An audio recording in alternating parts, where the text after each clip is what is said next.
Hey, architecture firm owners and emerging leaders. Get ready for unparalleled insight into the development of a world-class architecture firm and a worldwide organization driving the digital transformation of the design and construction industry. With Build Smart, the podcast that's changing how our profession operates. We share the incredible stories behind innovation in the building industry with my friend and co-host, Patrick McLeamy, FAIA, former CEO of the international architecture firm, HOK. You know, Yamasaki's office or firm lasted during his lifetime. And when he passed away, I think that was the end of the Yamasaki office. Helmut did not want that. He wanted a firm that would live out and grow beyond the founders. In Season 1, discover the untold stories behind HOK's meteoric rise, from 150 employees in St. Louis to a powerhouse with over 1,900 staff members and 27 offices worldwide. You know, they weren't as polite as the Kojima people. That was just boom. And anytime you have a creditor, whether it's Kojima or the bank, that wants their money, unless you can raise money someplace else, you are out of business. Bankrupt. And hold on tight for Season 2, where Patrick takes us on a new adventure as chairman of Building Smart International, shaping the future of digital transformation in the design, construction, and operation of built assets. Ian Howell, Ken Harold, and I, Ken was my technical representative from HOK. The three of us took a tour of Europe of 5 cities in 5 days. Very busy time. Simply follow the link in the show notes to subscribe to Build Smart now and uncover lessons that will transform you and your architecture firm.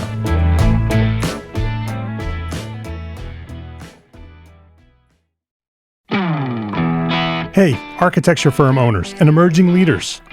Get ready for unparalleled insight into the development of a world-class architecture firm and a worldwide organization driving the digital transformation of the design and construction industry. With Build Smart, the podcast that's changing how our profession operates. We share the incredible stories behind innovation in the building industry with my friend and co-host, Patrick McLeamy, FAIA, former CEO of the international architecture firm, HOK. You know, Yamasaki's office or firm lasted during his lifetime. And when he passed away, I think that was the end of the Yamasaki office. Helmut did not want that. He wanted a firm that would live out and grow beyond the founders. In Season 1, discover the untold stories behind HOK's meteoric rise, from 150 employees in St. Louis to a powerhouse with over 1,900 staff members and 27 offices worldwide. You know, they weren't as polite as the Kojima people. That was just boom. And anytime you have a creditor, whether it's Kojima or the bank, that wants their money, unless you can raise money someplace else, you are out of business. Bankrupt. And hold on tight for Season 2, where Patrick takes us on a new adventure as chairman of Building Smart International, shaping the future of digital transformation in the design, construction, and operation of built assets. Ian Howell, Ken Harold, and I, Ken was my technical representative from HOK. The three of us took a tour of Europe of 5 cities in 5 days. Very busy time. Simply follow the link in the show notes to subscribe to Build Smart now and uncover lessons that will transform you and your architecture firm.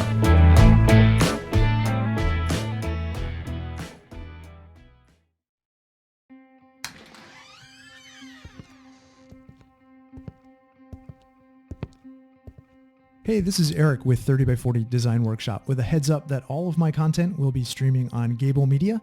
Starting October 7th, you can head on over to gablmedia.com/video to check it out. Hi everyone, my name is Steven and I am the creator of Show It Better. And I'm glad to announce that Show It Better is now streaming on Gābl Media. Visit gablmedia.com/video to catch up on our full catalog.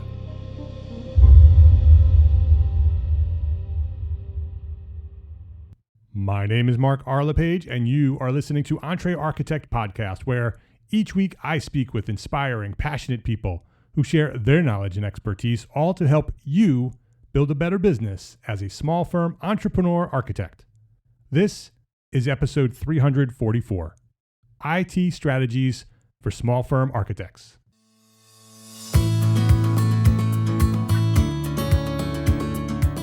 This episode of EntreArchitect podcast is supported by our platform sponsors.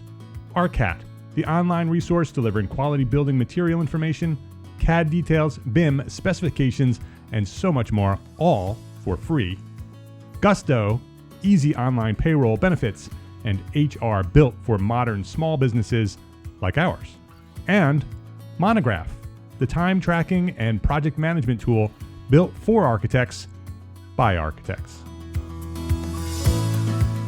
Boris Rapoport, welcome to EntreArchitect podcast. Hi, Mark. Thank you for inviting me, and I'm glad to be here. Yeah, it's good to have you here. Boris Rapoport is CEO and Technology Success Partner at ArchIT. For the past 17 years, ArchIT is ArchIT, ArchIT, as in information technology. He's a tech guy. So for the past 17 years, ArchIT has provided responsive support, proactive management, and strategic IT consulting to many respected architectural design and engineering firms throughout the United States.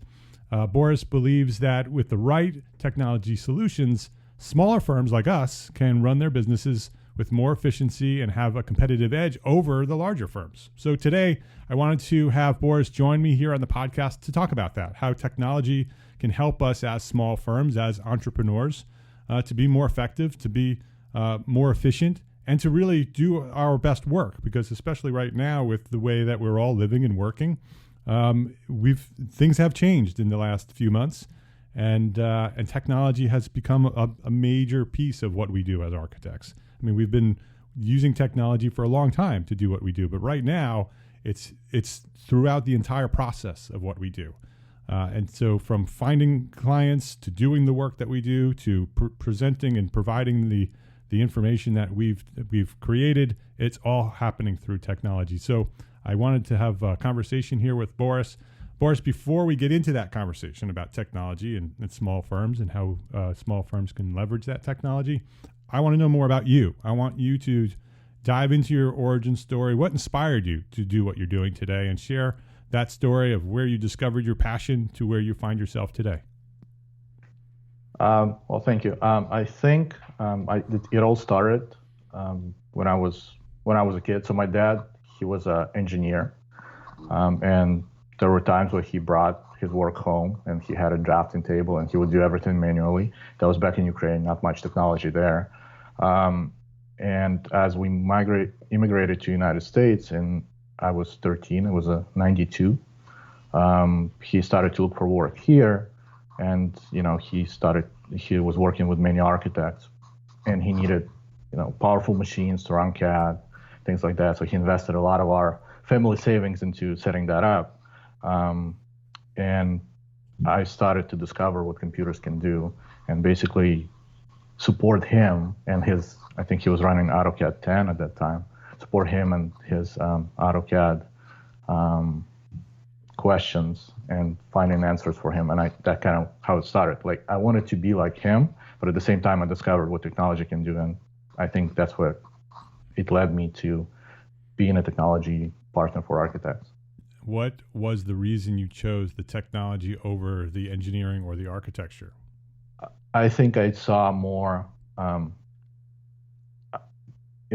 I saw the potential in technology and how it can help the world, and not just architects, but everybody in general. I saw the possibilities with automation and things like that, and it was really interesting to me. And I think it was very interesting on how I can apply it to the things that my dad was doing and to other things that other people were asking for.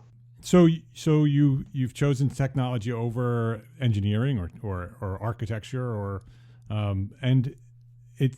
What did you do in order to lead you to ArchIT? What's your background in technology, from discovering your passion as a kid to where you are now with ArchIT? Where led you to ArchIT? So once I discovered that passion, my uncle actually owned a computer store. So when I was 16, I started to work in his computer shop, and we were putting together this white box systems for, consumers to buy.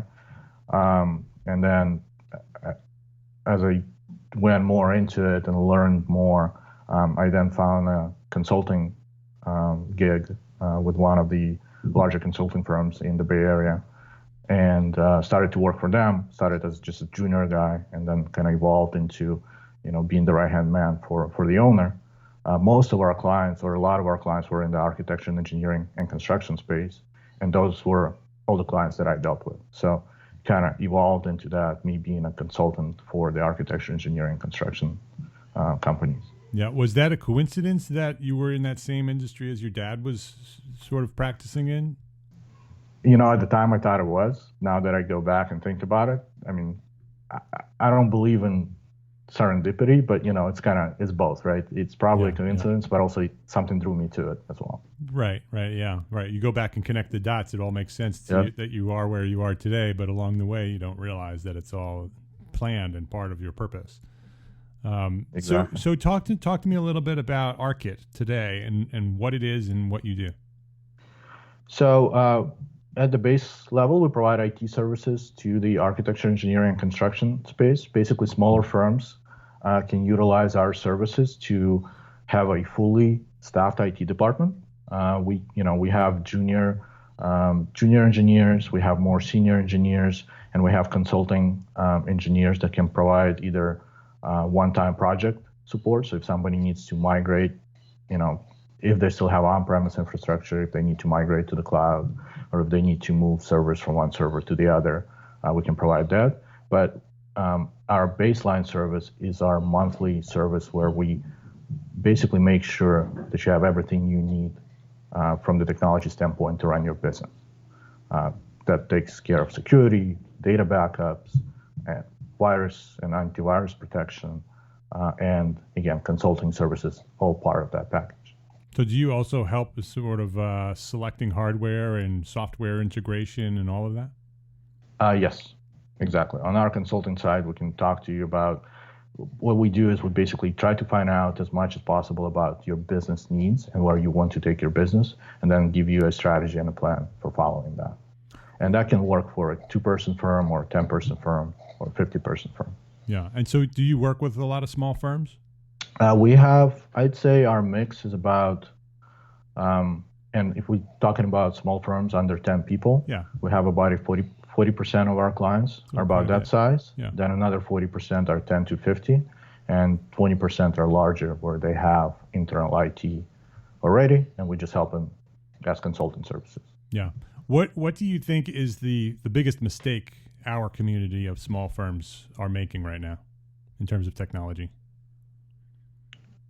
Well, I have to start off by saying that, everybody has different type of workflows, and people use different tools. As you know, there's at least even on a CAD side, there's so many different varieties. Although Autodesk is primary, is the primary one, but also ArchiCAD is right there, and then there's other smaller tools. So it's tough to say that people are making mistakes.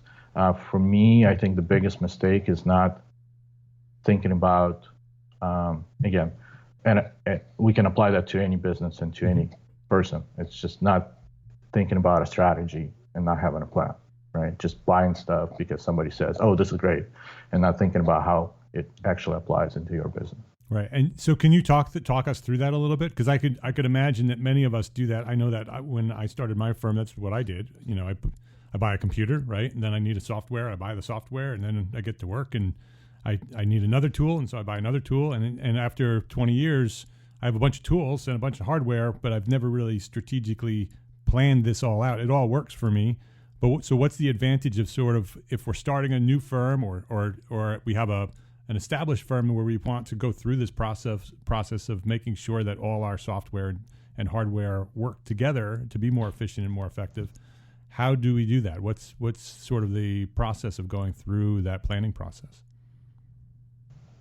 Well, we offer that as part of our service, but if you want to do that yourself, you have to basically sit down and ask yourself, again, questions of where you're looking to take your business, right? So if you're predominantly, a small firm that wants to stay small, or wants to, if you're a 5-person firm, you want to stay 5-person firm, and you mostly in residential projects, just lay out all the tools that you have currently and see how much you're actually getting the use out of them.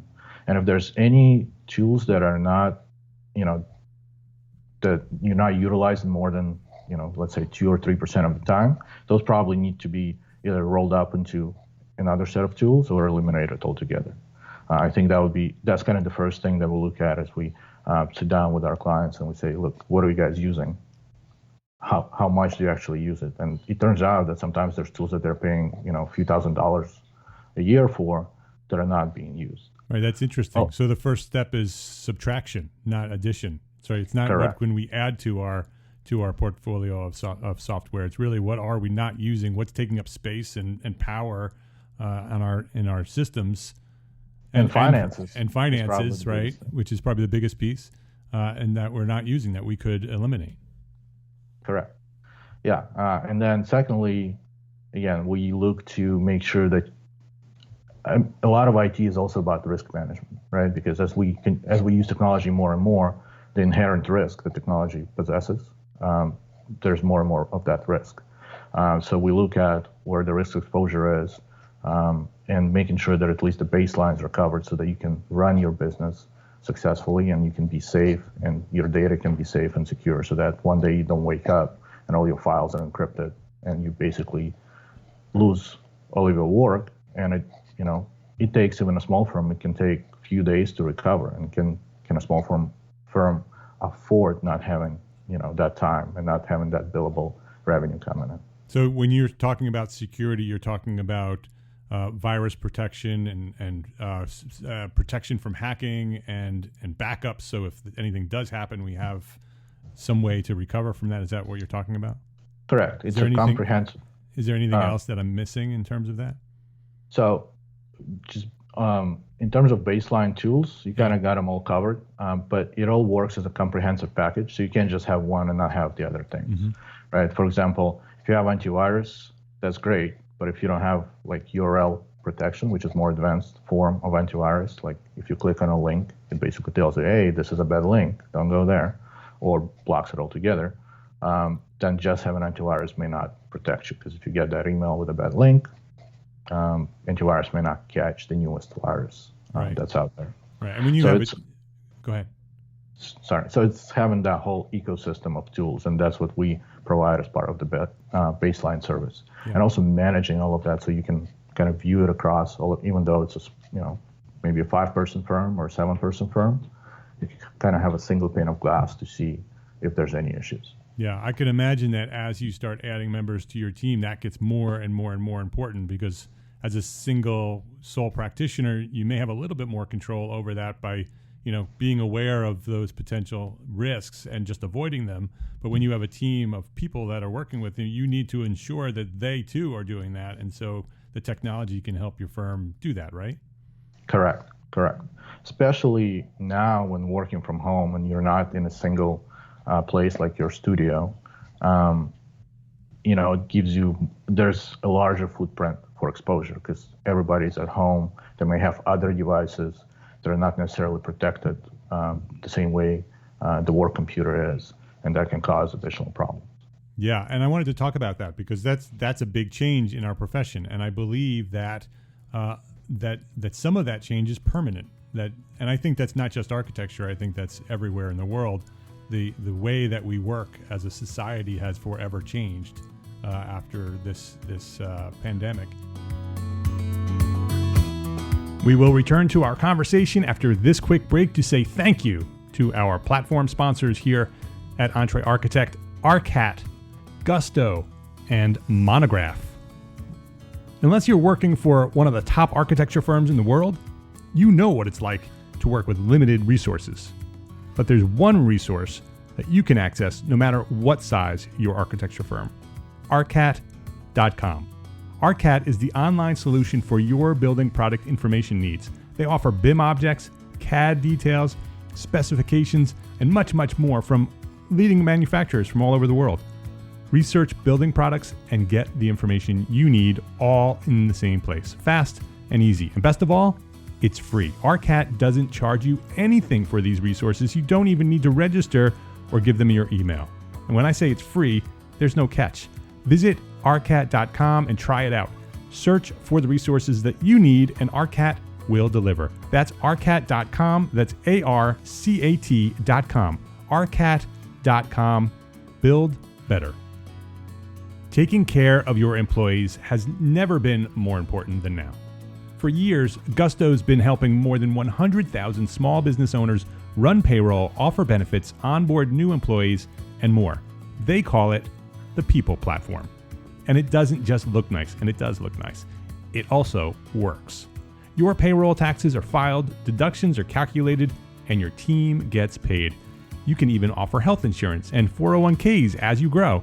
As a listener of the EntreArchitect podcast, you will get 3 months free after your first payroll when you go to EntreArchitect.com/gusto. That's EntreArchitect.com/gusto. And make sure that you let them know that you're a member of the EntreArchitect community. Gusto, the People Platform. Visit EntreArchitect.com/gusto today.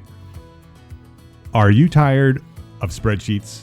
Of using spreadsheets to keep track of your project plans, your budgets, your staff, your time? Spreadsheets. Our friends at Monograph know what that's like because they're architects too. They know all about that spreadsheet mess that you're dealing with, so they did something about it. Monograph is a time tracking and project management tool built for architects by architects to respond to the challenges that small and medium-sized firms face on their quest to a profitable business. With Monograph's integrated suites of tools, you'll stay on track and on budget without the overhead of wrangling spreadsheets every day. Improve your firm's operations today. Try Monograph for free at EntreArchitect.com/monograph. Ditch the spreadsheets. Visit EntreArchitect.com/monograph and try Monograph today for free. ArchIT, Gusto, and Monograph. Please visit our platform sponsors today and thank them for supporting you, the EntreArchitect community. The idea that technology is an integral part of what we do as architects from the very beginning all the way through to delivery is very, very important. It's critical that we are putting together systems in a very intentional way and systems that are safe and secure and that our risk is managed, but also that it's efficient and that it's effective in what we're doing. It helps us build a better business because the technology is there. So with this in mind, Boris, of sort of looking at this new world of work, what are some things that architects should be thinking about in terms of working remotely from home and potentially in the future having this sort of flexibility of working anywhere you want, potentially in an office at times or at home at times or anywhere in the world that you want? What are some things that architects should be looking at in terms of working remotely? I think the biggest challenge we had in the last few months, and people asking us questions a lot about this, is just the home connectivity may not be the same as their office connectivity, right? And it's a difference in the internet service that you're getting because our home internet is designed to give us streaming and not necessarily provide us enough upload capacity to, upload large files and drawings. So figuring that part out is probably the first step, is making sure that your connectivity is good enough for you to do your work. Is there a minimum? Is there a minimum that we should be looking at?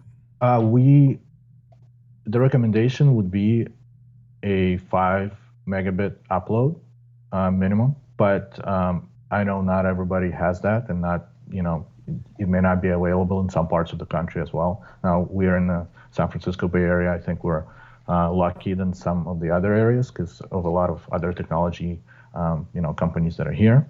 I think the internet capacity is a little higher than everywhere else, but if you can at least get 2 megabits and make sure that that's stable, that would be a good start. Yeah, and there's a big difference with internet technology of downloading and uploading. Typically, downloading is pretty fast, but uploading, getting your files out of your system and out to the other system through the internet is usually the much slower process, right, Boris? Yes, correct. In the residential setup, yeah, that's what it's optimized for, right? Because it's optimized for streaming. So you can sit at home and download Netflix all day. Right. It's not optimized for you to do work. And I think initially in the first couple of weeks of everybody working from home, we've seen messages from AT&T and Comcast and other service providers where they were trying to build out the capacity because they couldn't catch up at that time. I think now it got in a little more stable, but you still want to make sure that you have a connection that is stable and that provides you, the service that you're paying for. Because if you're paying for 2 megabits of upload, you should be getting that. And if not, first thing to do is probably try to restart your router. And in these days, we recommend restarting routers at least once a week. Oh, interesting. Because, again, the routers are not designed for uploads either. And there's some components there that may get either overheated or used in a capacity that it's not designed to use. So restarting it kind of clears everything out and gives you better performance. Yeah. So a restart, is that just a matter of unplugging the router and plugging it back in and letting it sort of reboot and reset? Pretty much, yeah. Just unplug it for a minute and then plug it back in, and you should be in a better place. Interesting. So the reason it slows down is because it's running on different settings, or is it just sort of overloaded with information? It's overloaded with information. Yeah, interesting. I bet you not too many of us are doing that. I know I'm not doing that. I'm going to do it as soon as I'm finished talking with you. Well, I'll give you another tip too. Yeah. If you're renting a router from your service provider, you're paying like $10 a month probably to rent it. If you've had that service for a while, most likely you've had that router for a while. Like I've seen people have routers for 4 years in their houses. Now, you should call them and try to get an upgraded piece of equipment, because by now that 4-year-old router is end of life. Yeah. Right. And even though it's working in your house, there's a newer model that's probably much better performance-wise and can, streamline your connection. Right. And that's just a telephone call and a request to say, hey, I've had this router for a long time. I want an upgrade. Correct.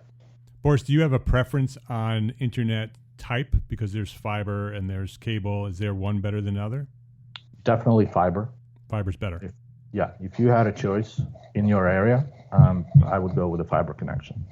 A lot more capabilities, more stable connectivity, minimal delay. So delay is basically how long it takes for a signal to reach from point A to point B.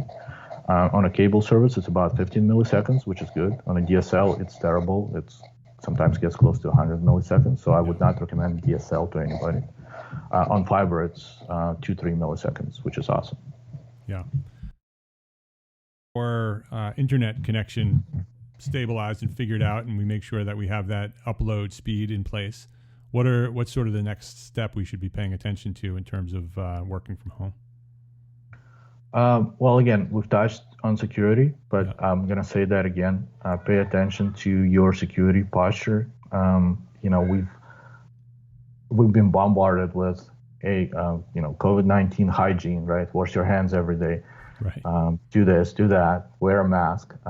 Similarly, we have to think about our security hygiene and the security basics, making sure that we use complex passwords. If you have two-factor authentication available to you for any of your services that you're using, utilize that, right? And what two-factor authentication means is that you log in with your password and then you get an authentication code on your phone so you can approve that access. Because a lot of times, and now with hackers getting more and more sophisticated, passwords are not enough to protect you. Yeah. And then just some basic video conferencing hygiene, I guess. Make sure all the meetings that you set up with your clients have passwords on them as well. Yep, we've experienced that here at EntreArchitect. We had an unwanted visitor on one of our calls. You don't want that to happen, so use passwords. I'm not going to get into the details. You don't want it to happen to you, so use passwords. Exactly. So yeah, that's one of the reasons. That's the most important reason. And then what else? I think that's kind of it on the security basics. Again, make sure that the computers that you connect to your files have the antivirus, the URL protection, and that you're backing up all your files. So if your files are in Dropbox, for example, it's an not a well-known fact that Dropbox actually doesn't do backups of your files, right? So you still have to back them up separately. Okay, so we have our internet connection figured out. We have our risk management figured out. What's the next thing that we should be paying attention to? So the next thing, and again, it depends on your workflow and the size of your firm. We have to figure out. We basically have to figure out a way to collaborate. So if you're a multi-person firm and you have projects that multiple people work on at the same time, you're most likely still need to have some sort of on-premise server to accommodate that. Because we found in the past, or in the last 2 months, we've seen issues where people trying to use AutoCAD, for example, with Dropbox. You have to have a lot of coordination to make sure that nobody has that file open, because otherwise 2 people open it at the same time. AutoCAD does not have the lock-in mechanisms for cloud services. One suggestion would be maybe start using Revit, right? So if you're in the Autodesk universe, try to migrate from AutoCAD to Revit. I know there's a lot in terms of learning curve, but it's the software of the next 5 years, right? Autodesk is not going to invest into AutoCAD anymore. So you have to switch eventually. So switching over. So you had mentioned on-site server rather than using a service like Dropbox or Google Drive, because if those systems start to fail or there's no integration with coordination among team members, then you have a problem, right? You have to time who's opening up that file and when. You can't work on the file at the same time. But then so the next step of moving to a BIM software like Revit sort of helps that process, right? That it's that it does allow you to, that software, if you use it on the right platform, allows you to work on that model at the same time with other team members, correct? Correct, and not just team members, also your consultants and the clients can all access it at the same time, and you can do some real-time collaboration using the tools that Autodesk has, like BIM 360, right? So BIM 360 is a platform that's specifically designed for you to collaborate on projects using Revit. So inside that platform, once you upload the model, there's a lot of other capabilities like instant messaging and real-time document edits for multiple team members and things like that. So that model, that Revit model, is sitting on your on-site server and then using these other tools to access it? Is that how it would work? No, actually, BIM 360 is a full cloud platform. Okay. So the model's out there in the cloud. Exactly. So Autodesk built it specifically so you can host the model in a cloud. And that's the only solution that allows you to host the model in a cloud in a correct way. So it's the alternative to host, having it sitting in a Dropbox somewhere and then having to coordinate who's going to use it and when.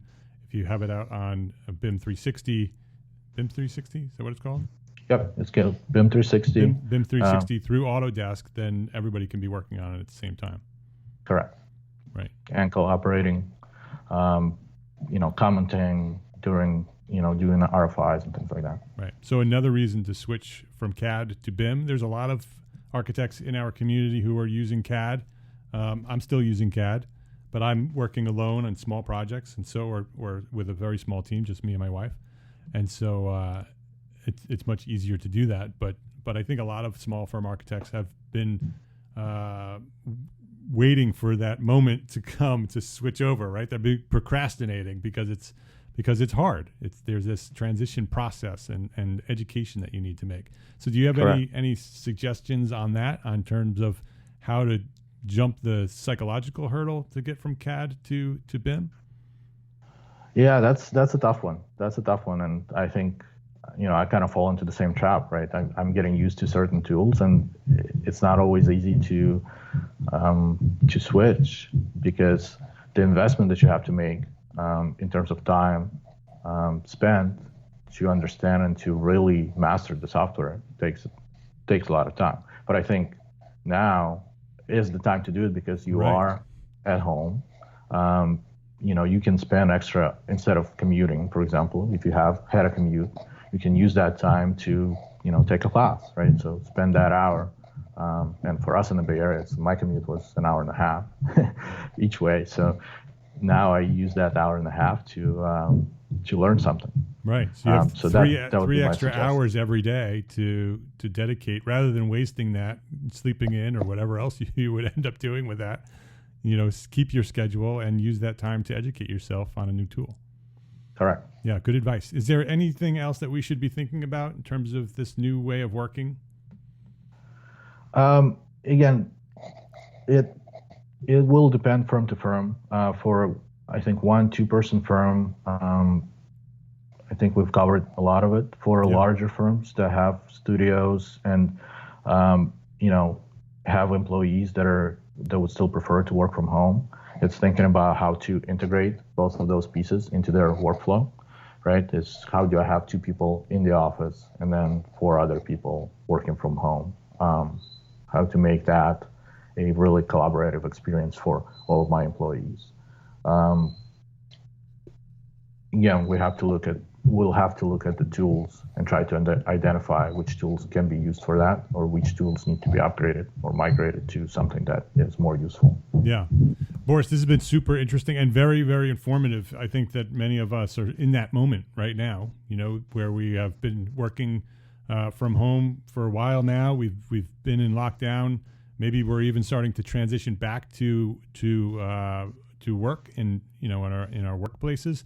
But like I said in the beginning, our way of working has forever changed, right? And so these firms, our firms, companies throughout the world have seen the advantage of this working remotely. There's advantages to it, both economically and from a workplace point of view, like a staff morale point of view. There's lots of advantages of working remotely. And so I think it's permanent, right? There's some pieces of it are permanent. And so this process, these steps that you've given us are a great tool for us to sort of start thinking about how we make this more permanent. So before we wrap up, Boris, I would love for you to answer the question that I ask everybody that comes on my show, is what is one thing that a small firm architect can do today to build a better business for tomorrow? Well, since I'm a tech guy, I'm going to say plan, and invest in technology, because technology is your way into, how should I say it? Using technology will make you more competitive in the marketplace with larger firms. I guess let's put it that way. And that resonates well with our community, of entrepreneur architects. Is technology will help you be a better business, right? It'll help us make more money, be more effective in what we're doing, and live a better life because of all that. And so leverage that technology to the best of your ability. So his name is Boris Rapoport. You can learn all about Boris and his company, ArchIT. It's spelled ArchIT. So like Arch for like architect, and IT for information technology. The website is GetArchIT, and we'll have links to all of this on the show notes. You can also connect to Boris on LinkedIn. Just type in Boris Rapoport and he'll pop right up. I've already tried it. He's there. So link to him and say, hey, I heard you on the EntreArchitect podcast, and I appreciate you for sharing your knowledge. And Boris, this has been a great conversation, and I do appreciate you for coming here and sharing your knowledge here at EntreArchitect podcast. Well, thank you very much for having me. If any people in your audience have any questions, they should be, feel free to reach out to me at any time. And I appreciate your time, and you have a wonderful rest of your day. You've been listening to episode 344 of the EntreArchitect podcast with Boris Rapoport, IT strategies for small firm architects. If you'd like to access the show notes or share this link with a friend, please do share this link with a friend. It's EntreArchitect.com/episode 344. Nice and simple. Type that into your email and send it to a friend. EntreArchitect.com/episode 344. EntreArchitect podcast is proud to be part of the largest, most engaged AEC multimedia network on the planet, Gābl Media, curated thought leadership for an audience dedicated to building a better world. That's you. You can listen and subscribe to all the show's podcasts and now video at GāblMedia.com. That's GABL media.com. And check out EntreArchitect Academy membership. Ready to edit business resources, live monthly training, supportive architecture community of small firm architects just like you. They're all waiting for you at EntreArchitect Academy membership. Learn more and enroll at EntreArchitect.com/join. Be well, my friends. Be healthy, happy, safe, and secure. Thank you for listening today to the EntreArchitect podcast. I appreciate you for being here and for listening and for sharing each and every episode. Love, learn, and share what you know. Have a great week.